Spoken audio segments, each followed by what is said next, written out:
MP board के class 11th के सभी विद्यार्थियों के लिए आज इस वीडियो में वार्षिक परीक्षा आपकी जो 2026 की है उसके लिए भूगोल का मॉडल पेपर इस वीडियो में हम कंप्लीट करेंगे। 1 से लेकर 23 तक पूरे प्रश्नों का सॉल्यूशन मैं आपको इसी वीडियो में दूंगी। पूरे आपके यहाँ पे जितने भी प्रश्न रहेंगे सभी आंसर सहित मैं आपको बताऊंगी। देख लीजिए आप यहाँ से इस तरह से पूरे प्रश्नों का सॉल्यूशन मैं आपको दूंगी। तो बहुत ही इम्पोर्टेंट आपकी क्लास है, पूरा वीडियो लास्ट तक आप देखें। तो बिना किसी देरी के चलिए हम प्रश्नों की ओर बढ़ेंगे। तो किस तरह के आपके क्वेश्चन इसमें रहेंगे। आपका सबसे पहला प्रश्न इसमें रहेगा, सही विकल्प चुनिए।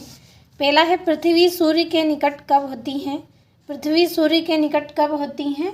3 जनवरी को पृथ्वी सूर्य के निकट होती हैं। दूसरा आपका रहेगा, करेवा भू आकृति कहाँ पाई जाती है। तो यह जो आकृति है वो कहाँ पाई जाती है? कश्मीर में पाई जाती हैं। तीसरा है, निम्नलिखित में कौन सा विषय कालिक संश्लेषण करता है। तो इसका आंसर आपका रहेगा इतिहास। चौथा है, निम्न में से किस देश में पृथ्वी सम्मेलन हुआ है। तो पृथ्वी जो सम्मेलन है वो कहाँ पे हुआ है? ब्राज़ील में हुआ है। पांचवा है, सबसे अधिक विनाकारी तरंग मानी जाती है, यानी कि सबसे अधिक विनाशकारी तरंग है वो कौन सी मानी जाती है? धरातली तरंग मानी जाती हैं। अगला आपका रहेगा, सर्वप्रथम भूगोल शब्द का प्रयोग किसने किया था। तो भूगोल शब्द का प्रयोग सबसे पहले किसने किया था? इरेटोस्थनीज ने किया था। तो ये हो गए हैं सही विकल्प। बढ़ते हैं अगले प्रश्न की ओर। यहाँ से इंग्लिश मीडियम वाले बच्चों के लिए हम टिक करेंगे। तो पहले का आपका बी रहेगा, दूसरे का आपका इसमें डी रहेगा, तीसरा आपका है उसका भी आपका डी रहेगा, चौथा है आपका इसका चौथे का ये आपका बी वाला रहेगा ब्राज़ील, और जो आपका पांचवा है पांचवे का आपका इसमें ये सी वाला रहेगा, और छठे का भी आपका कौन सा रहेगा? सी वाला सही रहेगा। बढ़ते हैं अगले प्रश्न की ओर। दूसरा आपका जो प्रश्न है उसमें रिक्त स्थान की पूर्ति कीजिए। तो पहला है, पृथ्वी की सबसे आंतरिक परत को डेडेस कहते हैं। तो इसकी जो सबसे आंतरिक परत होती है उसे क्रोड हम कहते हैं। दूसरा है, वन्य जीव सुरक्षा अधिनियम डेडेस में पारित किया गया है। तो 1972 में पारित किया गया है। तीसरा है, फूलों की घाटी डेडेस में स्थित है। तो फूलों की जो घाटी है वो कहाँ पे स्थित है? उत्तराखंड में स्थित है। अगला है, ज्वार भाटा की उत्पत्ति का मुख्य कारण डेडेस है। तो इसका जो मुख्य कारण है वो क्या है? चंद्रमा और सूर्य का गुरुत्वाकर्षण बल है।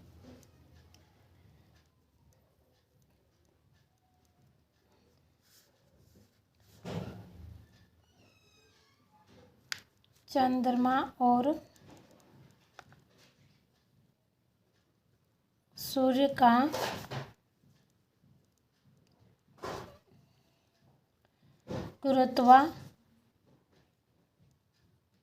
गुरुत्वाकर्षण बल। अगला है, भूकंप की तीव्रता का मापन डेडेस द्वारा किया जाता है। तो किसके द्वारा किया जाता है? सिस्मोग्राफ के द्वारा। सिस्मोग्राफ। अगला है, भारत के कुल भौगोलिक क्षेत्र का डेडेस प्रतिशत भाग वनों के अधीन है। तो कितना है? लगभग 24.62%। तो ये हो गए हैं आपके रिक्त स्थान। और इंग्लिश मीडियम वाले बच्चों के लिए भी मैंने भर दिया है, कंप्लीट अच्छे से करें। तीसरा आपका जो प्रश्न है, सत्य सत्य आपको लिखना है। पहला है, भारत के अधिकांश भागों में वर्षा जुलाई से अक्टूबर के बीच होती हैं। तो जो पहला वाला है आपका असत्य रहेगा। असत्य किस कारण से रहेगा? देखिए, जून और सितंबर के बीच होता है। भारत के अधिकांश भागों में जो वर्षा होती है वो कब होती है? जून और सितंबर के बीच। तो हम यहाँ पे लिख लेंगे जून और सितंबर, जून और सितंबर के बीच होती हैं। अगला है स्टेपी घास भूमि बायोम है, तो इसका आंसर आपका क्या रहेगा? सत्य रहेगा। अगला है सर्वप्रथम भूगोल शब्द का प्रयोग एरेटोस्थनीज ने किया था, तो ये भी आपका इसमें क्या रहेगा? सत्य रहेगा। चौथा है पृथ्वी के 71% भूभाग पर जल है, तो ये आपका क्या रहेगा? सत्य रहेगा। अगला है आपका मोहसिन राम में औसत वार्षिक वर्षा 1080 सेंटीमीटर से ज़्यादा होती है, तो ये भी आपका क्या रहेगा? सत्य रहेगा। अगला है सुंदरवन लगभग 200 रॉयल बंगाल टाइगर का आवासीय क्षेत्र है, तो ये भी आपका इसमें सत्य रहेगा। अब यहाँ से हम इंग्लिश मीडियम वाले बच्चों के लिए भी टिक कर लेंगे, तो इसमें आपका जो पहला है वही क्या है? असत्य रहा है, बाकी आपके सभी इसमें सत्य रहेंगे। तो बढ़ते हैं हम हमारे अगले प्रश्न की ओर।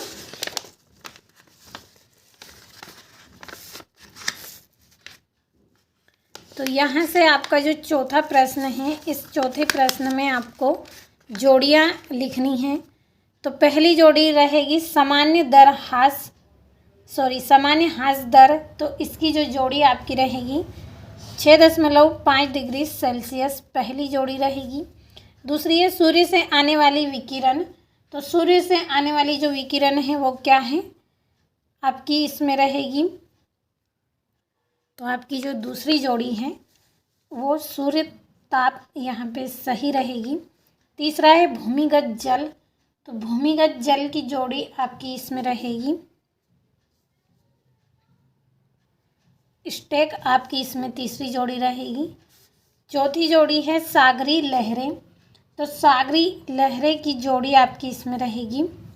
तो यहाँ पे देखिए जोड़ी में थोड़ी गलती हो गई है, जो भूमिगत जल है, भूमिगत जल की आपकी तीसरी जोड़ी यहाँ पे ये रहेगी जैविक अपक्षय रहेगी, जैविक अपक्षय। और सागरी लहरें, तो इसकी चौथी जोड़ी आपकी ये वाली रहेगी, मैं यहाँ पे नंबर डाल रही हूँ स्टेक। और पटल विरूपण, तो इसकी जोड़ी आपकी रहेगी भूकंप। तो ये हो गई आपकी यहाँ पे जोड़ियाँ, और यहाँ से हम नंबर डाल लेंगे इन सभी पर। तो यहाँ से आपकी ये वाली पहली जोड़ी रहेगी, चौथी, दूसरी जोड़ी ये वाली तीसरी रहेगी, और ये वाली आपकी पांचवी रहेगी। अब हमारा जो अगला प्रश्न है, एक वाक्य में उत्तर देना है आपको। पहला है लूनी नदी किस राज्य में बहती है? तो यह जो नदी है कहाँ पे बहती है? राजस्थान में बहती है, तो राजस्थान हो गया इसका। दूसरा है भारत की सबसे लंबी तट रेखा वाला राज्य कौन सा है? तो कौन सा रहेगा? गुजरात।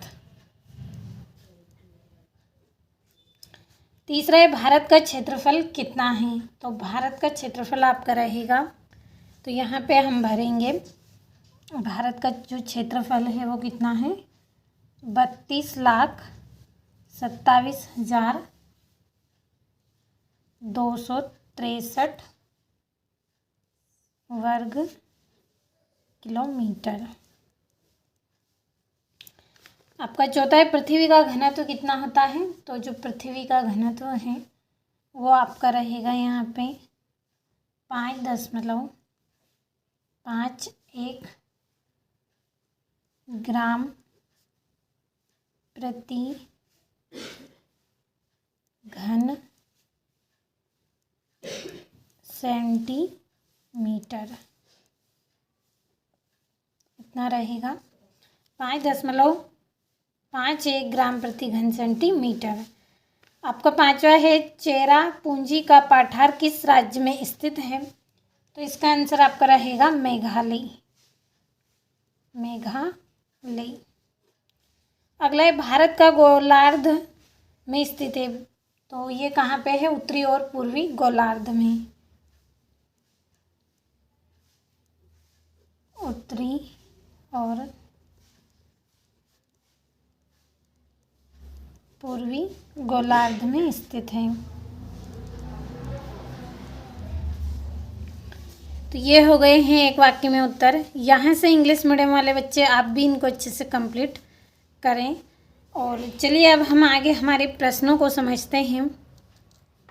तो ये यहाँ से आपका जो छठा प्रश्न है, भू आकृतिक प्रक्रियाएं किसे कहते हैं, बांगर किसे कहते हैं।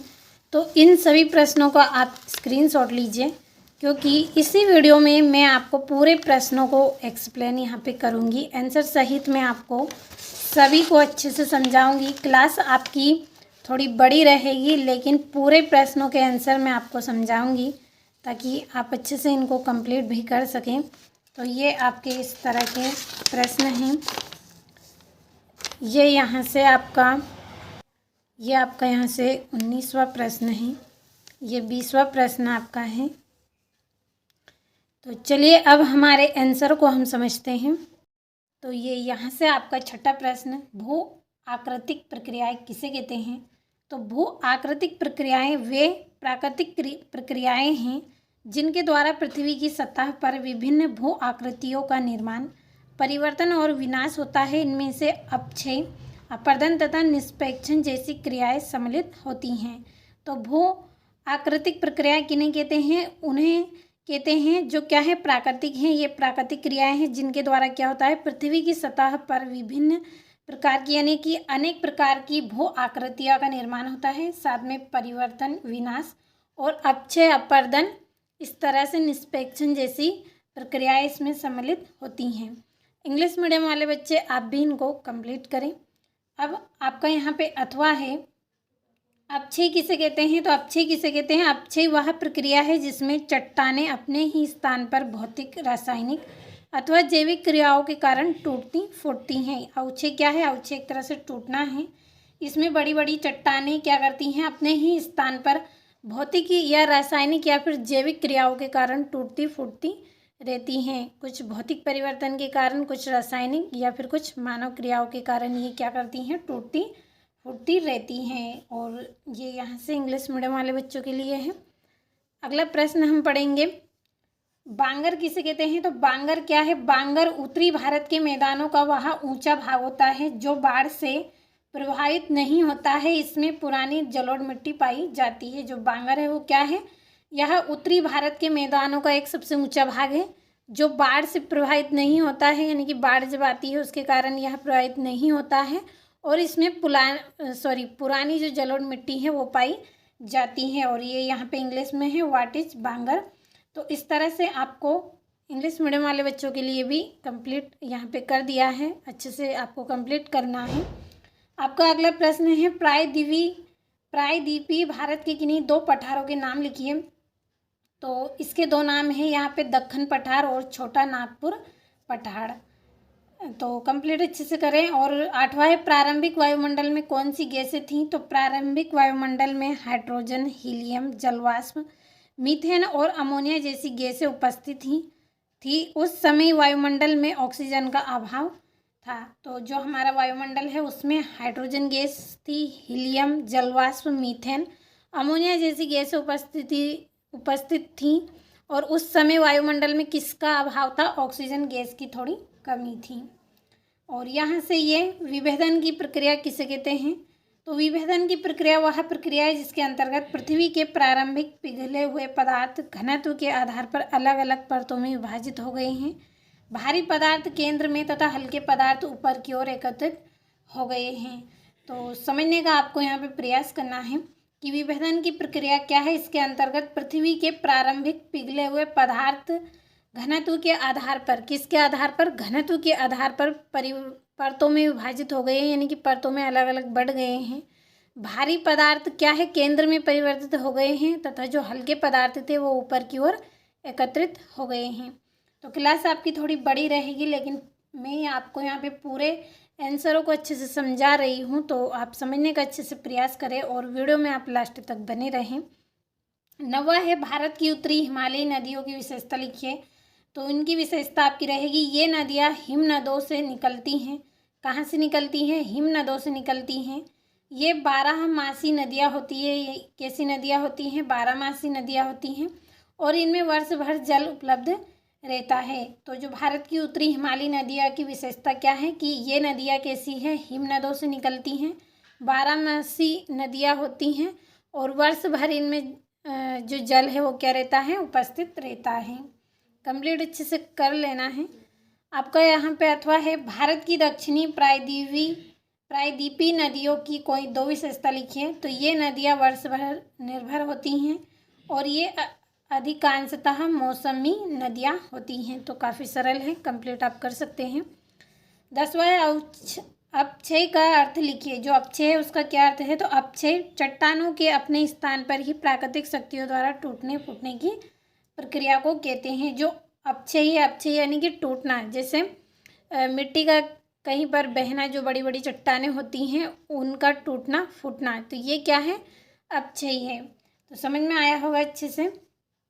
मृदा निर्माण के कारक आपको बताना है। तो मृदा का निर्माण किसके द्वारा होता है, जलवायु के द्वारा मृदा का निर्माण होता है। और मूल चट्टान, जो चट्टानें टूटती फूटती हैं उससे भी क्या है, मिट्टी का निर्माण होता है। और जैविक तत्व, इन तीनों के कारण क्या है, मृदा का निर्माण होता है। काफ़ी सरल आपका प्रश्न है। और 11वां है प्लेट विवर्तनिकी की अवधारणा किन विद्वानों ने दी थी। तो प्लेट विवर्तनिकी की अवधारणा हैरी हेंस तथा रॉबर्ट एम्स डिज-टच ने दी थी। तो ये तो 2 यहाँ पे विद्वानों के नाम हैं, कंप्लीट आप कर सकते हैं अच्छे से। और प्लेट विवर्तनिकी के अनुसार पृथ्वी का स्थल मंडल कितनी प्लेटों में विभक्त है। तो प्लेट विवर्तनिकी के अनुसार पृथ्वी का स्थल मंडल 7 प्रमुख प्लेटों तथा कई छोटी प्लेटों में विभक्त हैं। कितनी, 7 प्लेटों में तथा कई और छोटी प्लेटों में भी यहाँ विभक्त हैं। अब 12वां आपका प्रश्न है प्रवाल द्वीप किस प्रकार के महासागरों में पाए जाते हैं। तो प्रवाल द्वीप उष्णकटिबंधीय महासागरों में पाए जाते हैं। कहाँ पे पाए जाते हैं, उष्णकटिबंधीय महासागरों में ये पाए जाते हैं। अथवा हम पढ़ेंगे ताप प्रवणता किसे कहते हैं।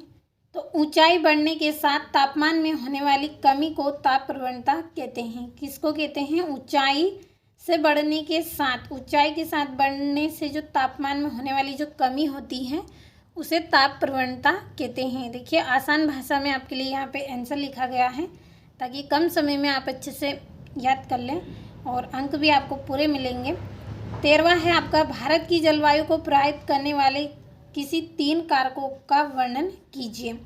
तो भारत की जलवायु को प्रभावित करने वाले प्रमुख कारक निम्नलिखित हैं। पहला है अक्षांशीय स्थिति, दूसरा है मानसून पवने, तीसरा है हिमालय पर्वत।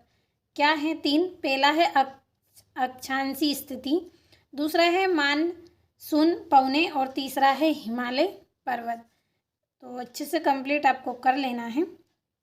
अब अथवा हम पढ़ेंगे। तो अथवा रहेगा आपका भारत के आर्थिक जीवन पर मानसून के कोई 3 प्रभाव लिखिए। जो भारत के आर्थिक जो जीवन है उस पर मानसून के 3 कौन से ऐसे प्रभाव है वो आपको बताना है। पहला है कृषि मानसून पर निर्भर करती हैं, दूसरा है जल विद्युत उत्पादन में वृद्धि होती है और तीसरा है उद्योगों को जल उपलब्ध होता है। जो भारत की आर्थिक जो जीवन है उस पर मानसून का क्या प्रभाव पड़ता है।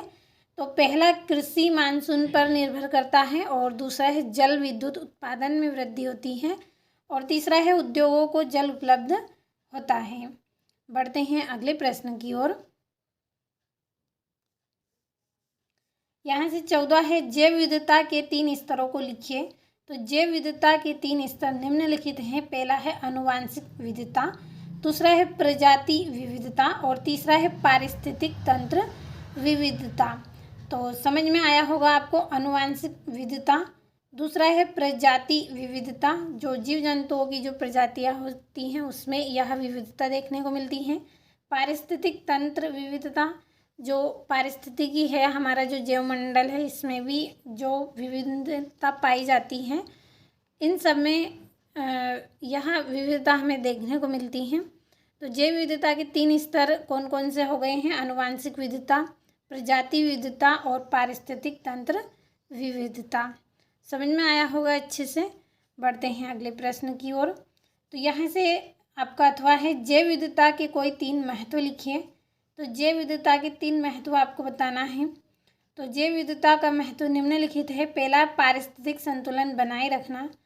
जो जैव विविधता है ये क्या करेगी, पारिस्थितिक संतुलन बनाए रखेगी। दूसरा है, मानव को भोजन एवं औषधि प्रदान करती हैं। जैव विविधता जो पेड़ पौधों में जो विविधता पाई जाती है, जिस तरह से हम मनुष्य में भी विविधता पाई जाती है, देखने को मिलती हैं, तो ये क्या है, ये जो विविधता है इसमें क्या है, संतुलन इससे बना रहता है। मानव को भोजन एवं औषधि मिलती है। जो देखिए पेड़ पौधों से हमें फल भी मिलते हैं, फूल भी मिलते हैं और जड़ी बूटी भी मिलती हैं। तो इस तरह से अलग अलग प्रकार के जो पेड़ पौधे होते हैं वो क्या करेंगे, हमें भोजन भी देंगे, औषधि भी प्रदान करेंगे। अगला आपका रहेगा पर्यावरण संरक्षण में सहायक। इसी तरह से ये जैव विविधता क्या करती हैं, पर्यावरण संरक्षण यानी पर्यावरण का बचाव भी यहाँ करती हैं, सुरक्षा प्रदान यहाँ करती हैं। तो समझ में आपको अच्छे से आया होगा। इंग्लिश मीडियम वाले बच्चे आप साथ में इनको कंप्लीट करते चलें। अगला आपका यहाँ से प्रश्न है 15वां, भारत के किसी 3 भूकंपीय क्षेत्र लिखिए।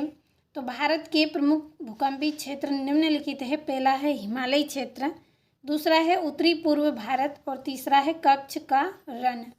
तो ये आपके यहाँ पे 3 क्षेत्र हो गए हैं।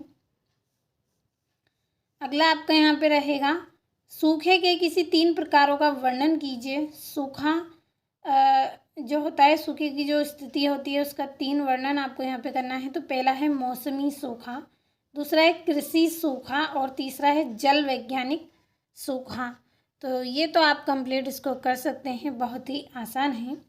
आपका यहाँ से 16वां प्रश्न है, भारत का अक्षांशीय फैलाव किस प्रकार लाभदायक है।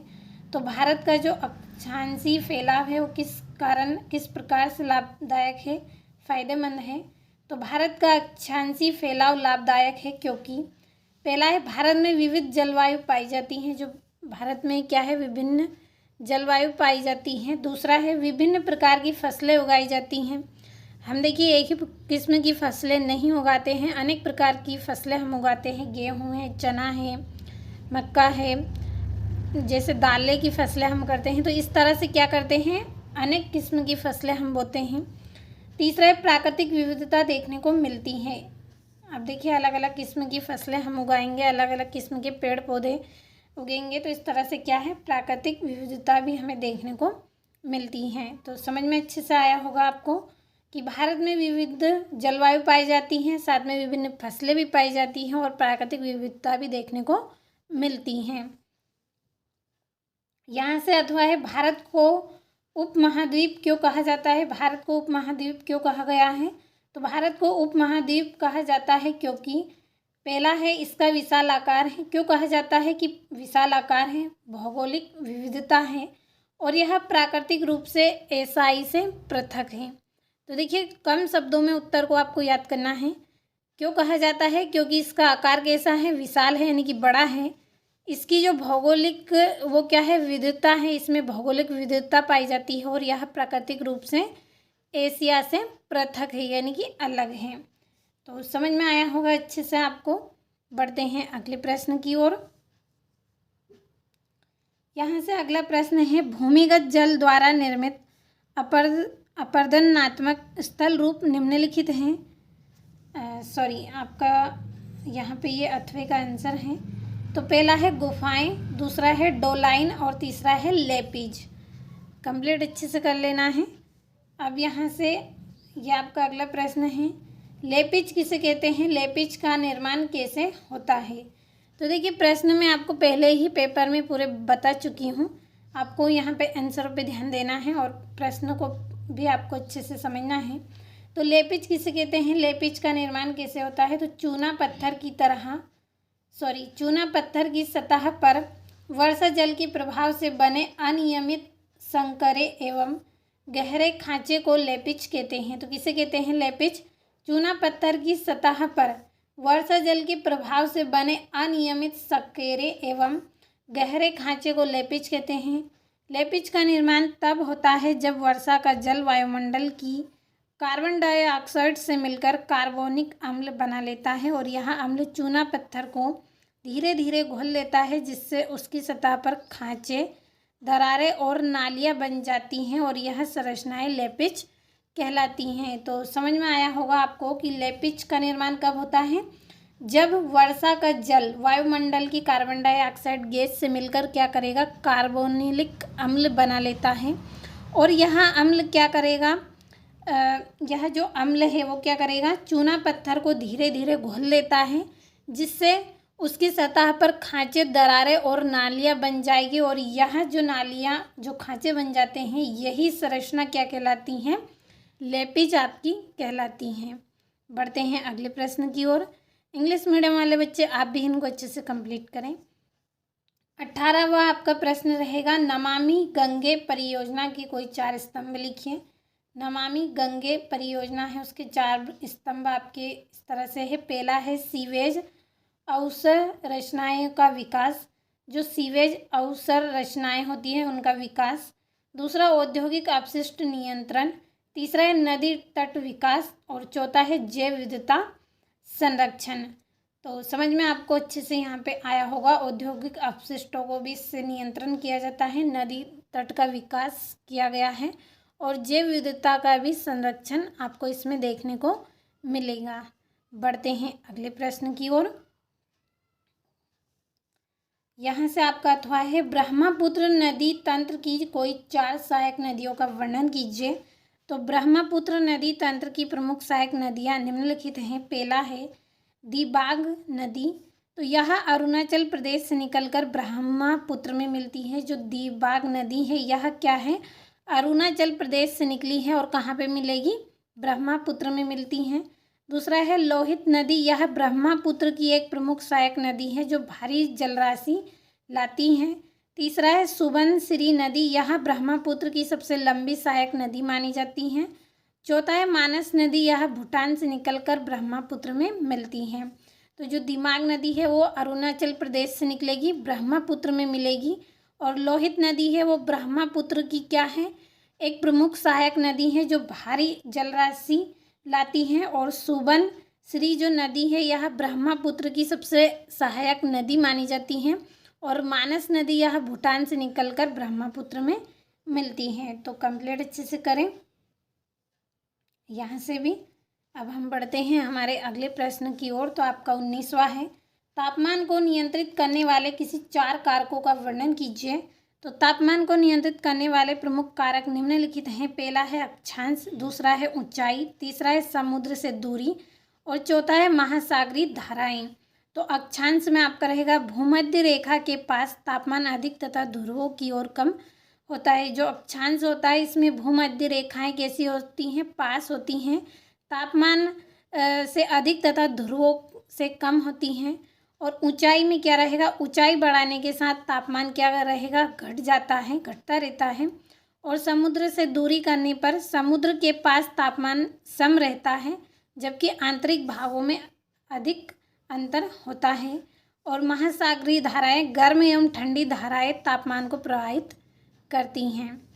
तो बढ़ते हैं हमारे अगले प्रश्न की ओर। तो यहाँ से इंग्लिश मीडियम वाले बच्चे आप भी कंप्लीट करें। और पृथ्वी की सतह पर सूर्य ताप में विभिन्नता के कोई 4 कारण आपको बताना है।